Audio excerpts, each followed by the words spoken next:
125 million Bitcoin accounts out there, as far as we can tell. We think it'll scale to 1 billion in the next 4 years. But we are very, very early. People ask me how early. I said, we haven't even broke spring training yet. Forget about what inning we're in. We haven't even headed north out of spring training. So very, very early. Psychologically, some can't get their arms around that because they had the chance to buy Bitcoin at $500 a coin, $1 a coin, $1,000 a coin.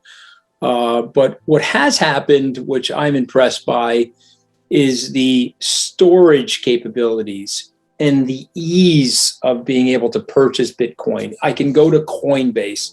I can go to Binance. I can go to BlockFi. I've got places where I can put my Bitcoin, buy my Bitcoin, and know that it's safe, that I don't have to worry about my keys being stolen. So that's all positive.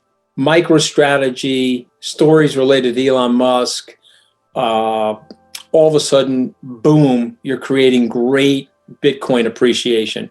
A little bit of bad news, there's leverage in the system, boom, you're creating a deceleration.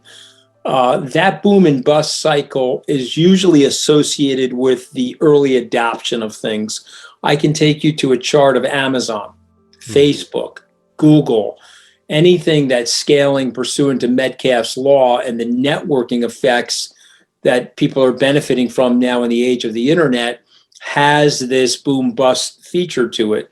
But what I'm impressed with Bitcoin is that remarkably, Bitcoin is anti-fragile. Because if you sit down and you go from an $8,000 coin a year ago to a $30,000+ coin today, and let's say we didn't have the 65,000 blow off top, if I said to you, well, it's July of 2020, Scott, and I'm going to tell you right now, sometime in July, right after the 4th of July holiday, Bitcoin is going to be worth 33,000 a coin. You would have been euphoric. The Bitcoin community would have been euphoric. It's the psychology of going through that and seeing a $64,000 print that is unsettling to people. But I see that as a positive. I see that as a supply-demand shortage. I see that as sensitivity to the fact that it's a tight market. If BlackRock hypothetically came in and said, okay, we're going to buy 100 million, 500 million, you pick the number. Let's say they bought $2 billion worth of Bitcoin. It would sizably move the markets. And so, you've got tight supply, and I think you have constant news stories, Scott, that are positive about Bitcoin, positive about the ecosystem, positive about adoption. El Salvador, it's only 7 million people. I get it, but it is a country that is accepting Bitcoin now as legal tender. Facebook, is now thinking about ending Libra using Bitcoin. Square, Bitcoin. PayPal, Bitcoin. You can build this case that, there's more good news about Bitcoin in the last 12 months than at any time in the history of Bitcoin in terms of where Bitcoin is going. I was discussing this with someone literally this morning. I said that we get a news story 5 times a day. It used to be 5 times a year before last year that you would see. But they're in general positive. They're in general positive. Even the latest thing from the Bitcoin Mining Council, where 56% of the miners are now using renewable energy. And so the whole specious argument that Bitcoin isn't green it's a specious argument. It's an argument thrown out there by people that should have bought those coins at 500. They're now pissed that they're at 33,000. So they're throwing eggs and tomatoes at Bitcoin, primarily because they missed that movement. But my message to those people is that we're just getting started. Anything below 40,000 to me is a screaming buy in Bitcoin. I mean, these coins are on sale right now. A year from now, I just said to you, it's July 2020, and I'm predicting July 2021. Well, let me get invited back. Hopefully you'll invite me back 1 year from now, and these coins will likely be close to $100,000 a coin. And you'll be like, okay, why did I miss that 2-3 to 1 bump? Well, I missed it because people were telling me that I would be the stupid one. I'd be the last person into the story. Excuse me. If you remember, that was Amazon. Amazon has gone from a $10,000 investment on its IPO to $21,140,000 today. I want you to think of the magnitude of that. If you had just the strength to buy Amazon in 97, $10,000, now worth $21 million today. But you would have had to subject yourself to 50% downdrafts in Amazon. And there was one really bad one after the 2008 financial crisis. It was down 70%. And the front page of Barron's, the weekly financial news magazine, the front page was Amazon.bomb and why the end is coming for Amazon. And yet, if you just held out, you got the direct benefits of all of what Robert Metcalfe talked about when he discussed Metcalfe's law and the scalability of a network. And Bitcoin is that. In fact, Bitcoin is growing faster than Amazon, Facebook, Google.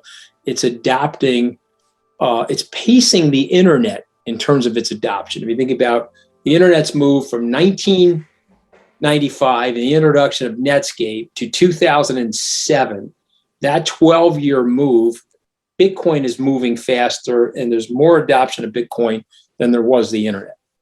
Yeah. Well, I think most early Bitcoin adopters probably sold at $1,000. No question. I have a lot of friends of mine that got shaken out at lower prices, but I didn't come in until higher prices. You know, I will say this to Bitcoiners everywhere. Nobody feels that they're early. Nobody, unless your name is Satoshi Nakamoto. I got in at 10,000 a coin. I've been buying through my last printed coin was 63,200. Of course, I've bought coins since that print. So I've been buying coins every month.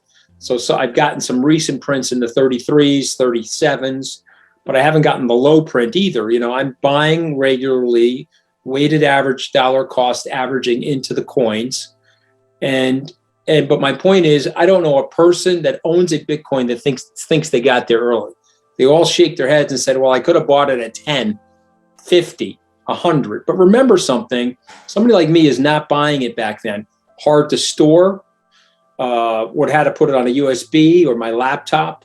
There wasn't Coinbase Pro or Fidelity Digital Assets.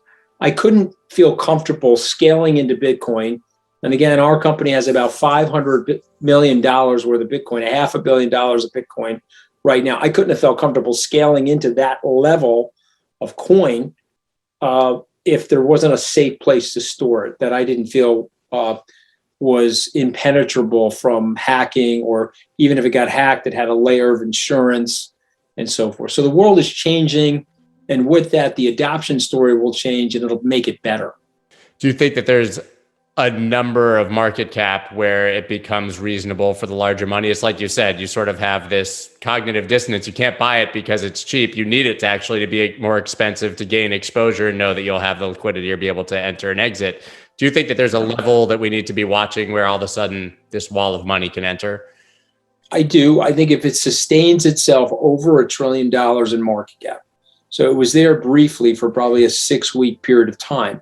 But if it were actually to sustain itself, meaning it got there and you could see that it had reached escape velocity, and to what Plan B talks about is stock to flow model, it's the supply has tightened and the demand is robust, then yes, I think people will start adopting it. And remember, you are buying something. Remember, you're buying something. When someone says to you, well, it's technologically worthless, it's just a cryptograph. I was listening to Senator Elizabeth Warren discuss it, and I was like, okay, wow, she really is this unknowledgeable, which is actually scary because she's making the laws of the United States. But then the other thing is she's supposed to be for the little guy. And so she sounded like a central banker when she was talking about it. I mean, Bitcoin is for the little people. It's not for the big people. Bitcoin is an empowerment move.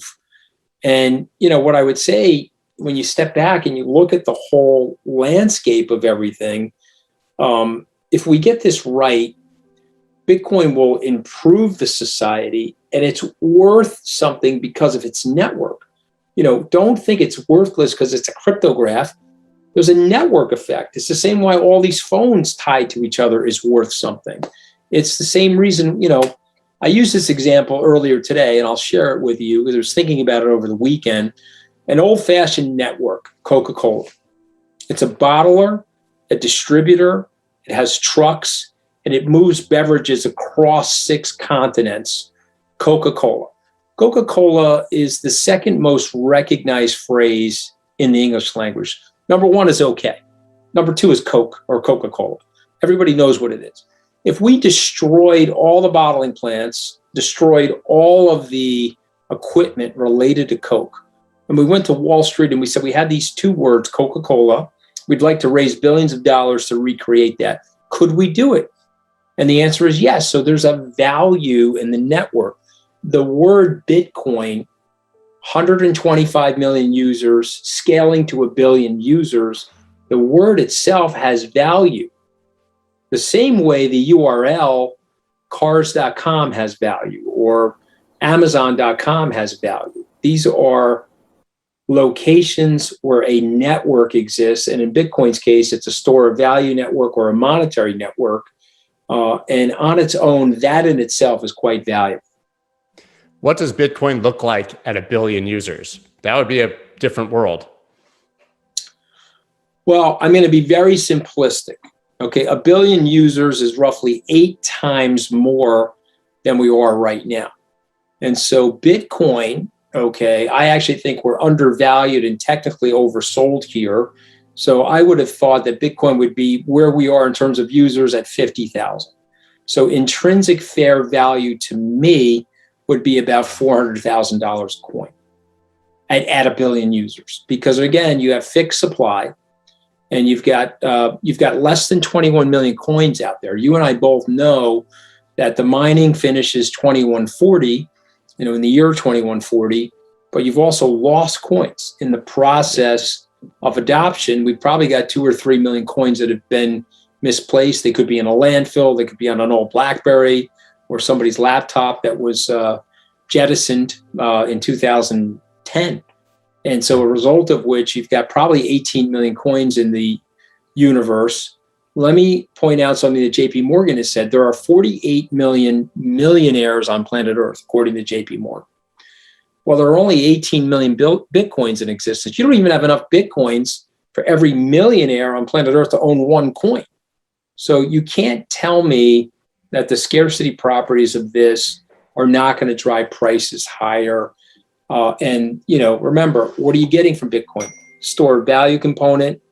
You're getting the transferability, the ease of transferability, the impregnability of the blockchain. These are super valuable things if you really study money, the ascent of money, and the history of money.